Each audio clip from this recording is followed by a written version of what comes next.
Kembali lagi di channel Akbar PN 136.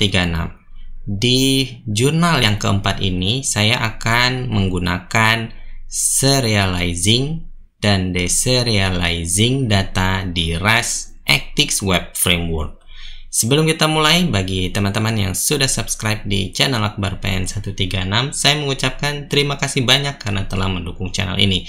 Sedangkan teman-teman yang belum, klik tombol subscribe dan aktifkan juga lonceng di sebelahnya untuk mendapatkan notifikasi video terbaru dari channel ini. Seperti biasa, jangan lupa berikan like dan share juga ke teman-teman. Untuk itu, langsung kita mulai.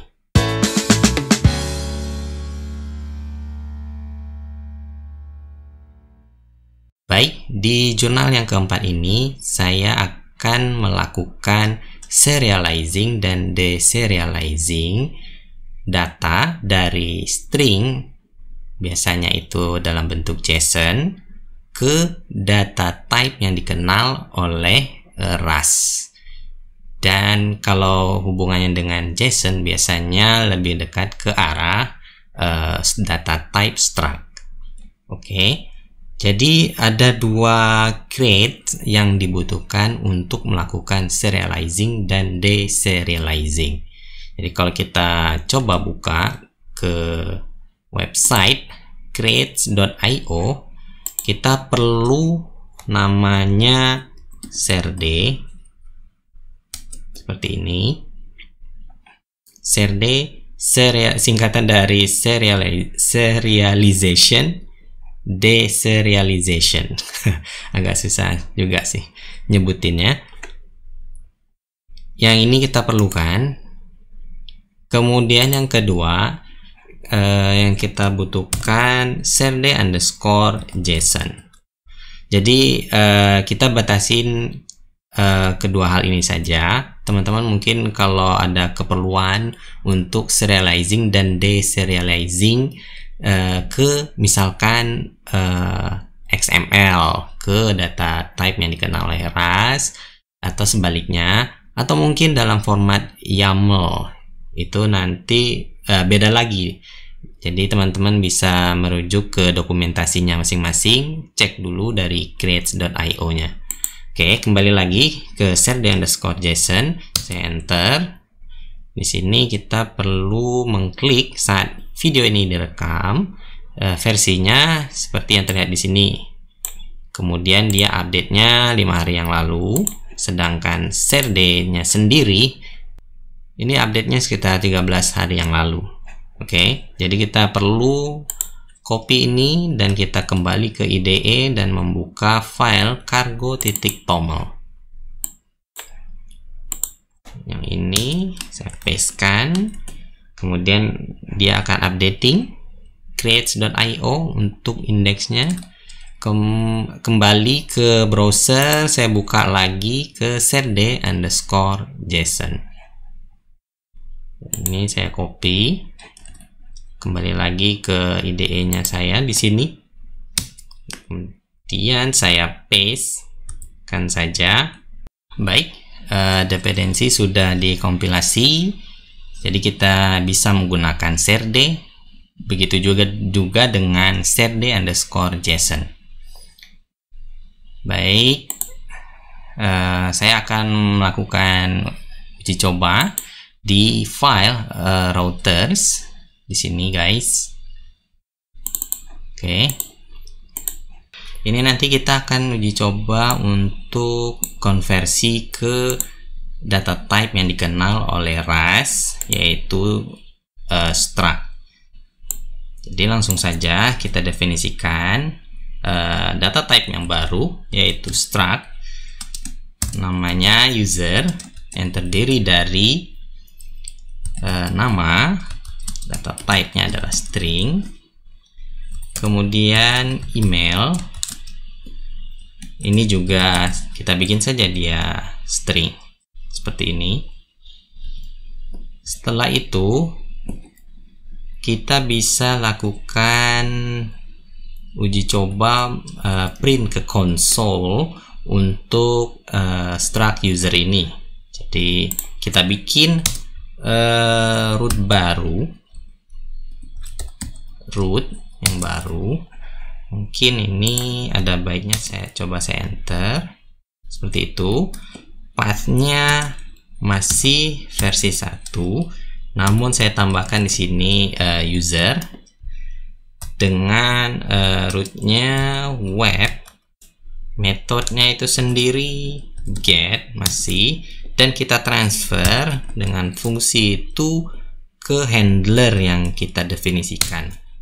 Baik, kita bisa menggunakan closure di sini seperti yang di atas. Jadi kita bisa langsung, dan kalau satu baris kita bisa langsung HTTP respond, tapi saya rencananya mau lebih ya dua baris. Jadi saya bikin ini buka tutup kurung kurawal seperti ini, HTTP respond, statusnya kita bilang bisalah kita sebut dianya oke. Kemudian di sini body ini versi 1 untuk user ya, bebas, teman-teman bisa menyesuaikan di situ. Kemudian tidak hanya itu, saya pengen menampilkannya ke dalam konsol ya, seperti ini. Saya titik koma dan langsung kita lakukan printing ke konsol dengan formasi seperti ini ya guys. Jadi ini nilainya adalah user itu sendiri. Jadi kita bikin variabel baru, sebut saja let user. Jadi namanya variabelnya user adalah user. Oke, seperti ini. Di sini kita tinggal isi namanya seperti contoh tadi, Fulan barangkali namanya. Oke, nama, kemudian email fulan@gmail ya, seperti ini cukup. Sini ada keterangan error, dia menyebutkan di sini expected string, tapi yang ditemukan adalah ampersand string. Oke, jadi kita solusinya ampersand string ini str, jadi kita bisa konversi dari string from dan paste saja langsung, dan ini kita rubah ke form data type-nya string karena kita definisikan di atas string, dan sini adalah from dan paste. Oke, errornya sudah tidak muncul di sini. Kalau ini sudah, langsung saja kita print hasilnya seperti apa. Jadi langsung kita masukkan, dan ini tentu tidak akan langsung berhasil. Kita coba saja dulu. Saya reload lagi.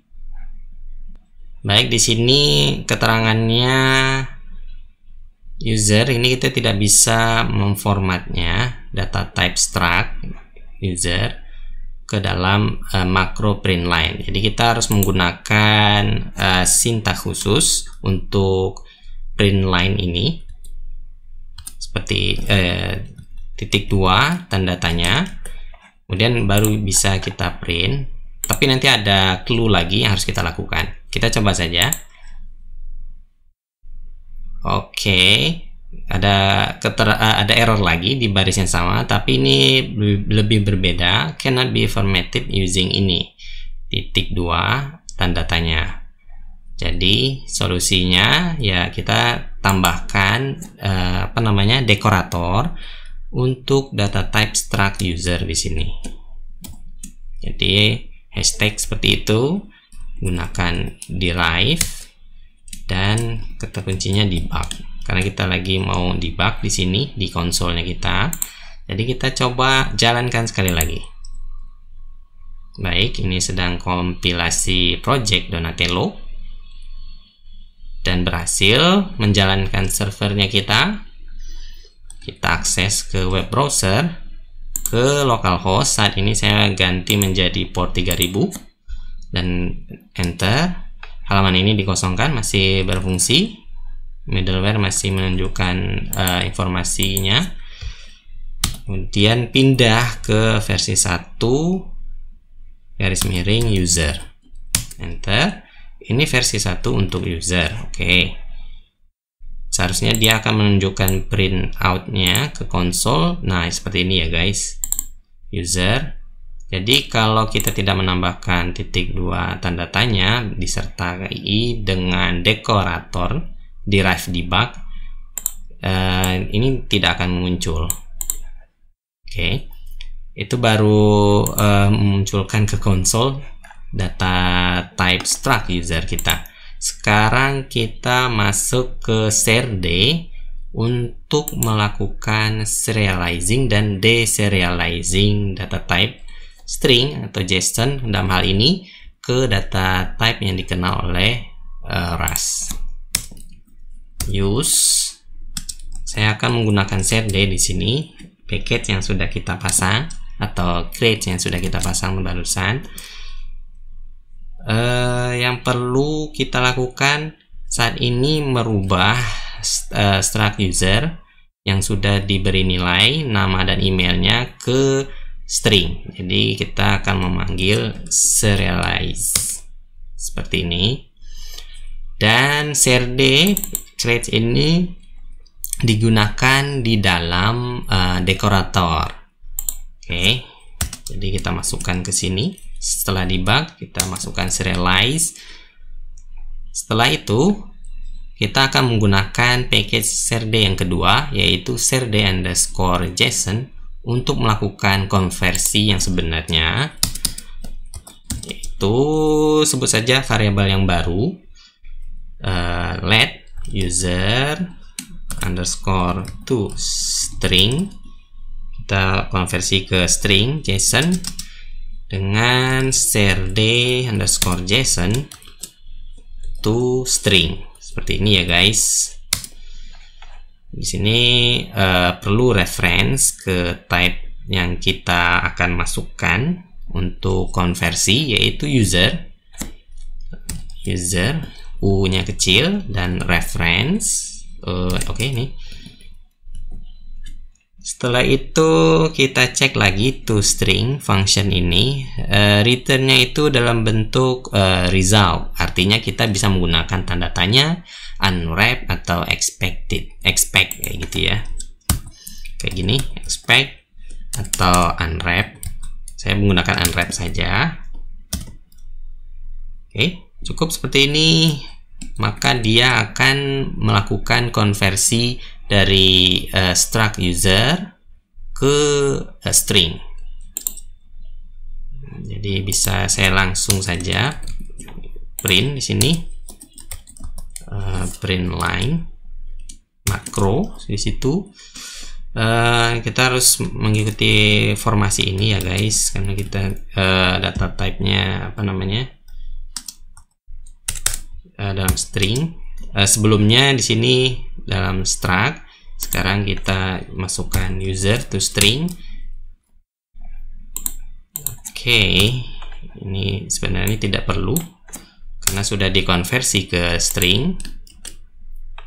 Jadi coba saya reload sekali lagi, masuk ke web browser dan saya coba refresh. Konsol yang keluar saat ini, yang pertama print line yang pertama ini. Yang kedua, setelah kita konversi ke string, muncul seperti ini ya guys.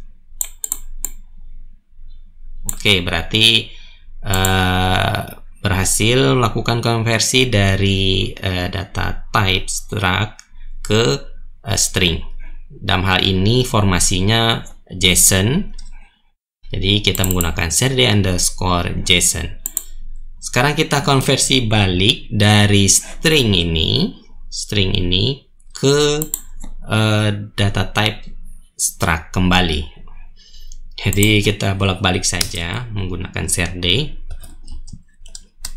Let user underscore from string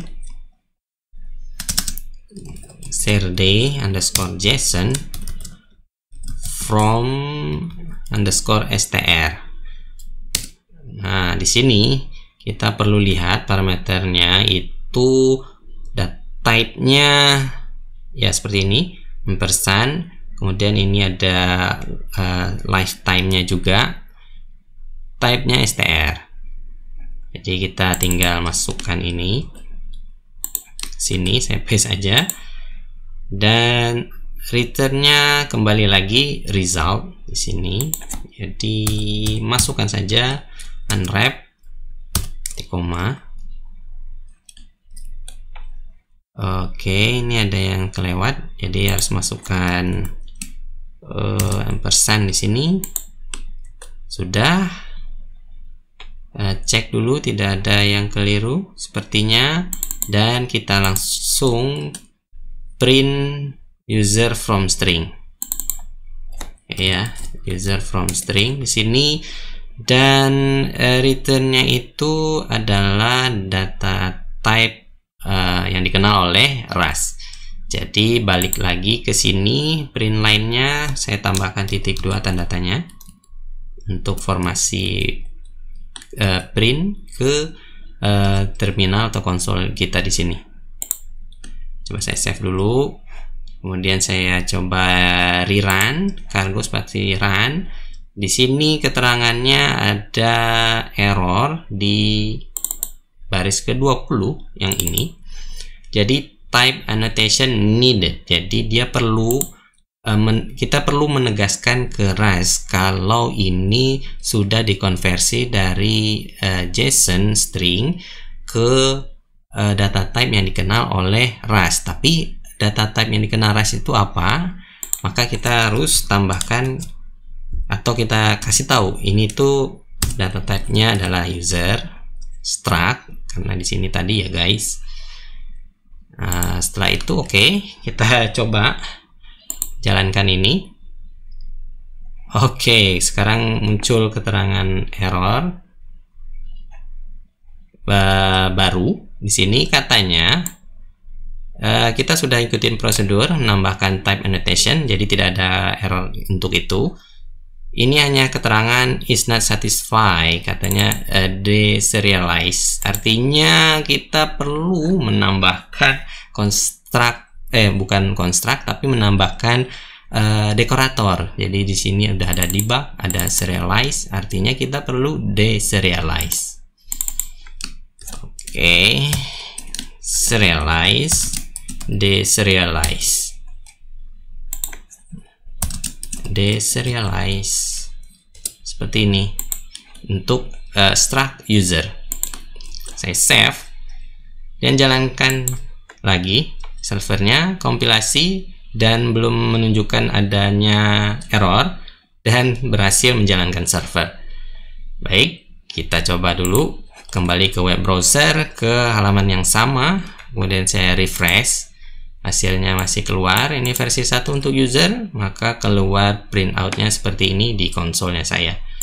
Ini yang baris pertama untuk ini, yang kedua sudah dikonversi ke string JSON di sini. Yang ketiga kembali lagi ke yang ini ya guys sebenarnya, dan keluarnya seperti ini outputnya. Ini jalan yang lumayan untuk melakukan proses serializing dan deserializing melalui Rust Ethics Web Framework dengan grades-nya serd serta serd_JSON. Baik, apabila teman-teman ada pertanyaan, silahkan berikan pertanyaan di bawah di bagian kolom komentar, dan kalau ada masukan buat saya silahkan juga berikan di sana. Baik, seperti biasa, saya mengucapkan terima kasih banyak kepada seluruh subscriber yang sudah mendukung channel Akbar PN 136. Sedangkan teman-teman yang belum, klik tombol subscribe dan aktifkan juga lonceng di sebelahnya untuk mendapatkan notifikasi video terbaru dari channel ini. Dan jangan lupa untuk berikan like dan share juga ke teman-teman. Sekian saja dari saya, and bye!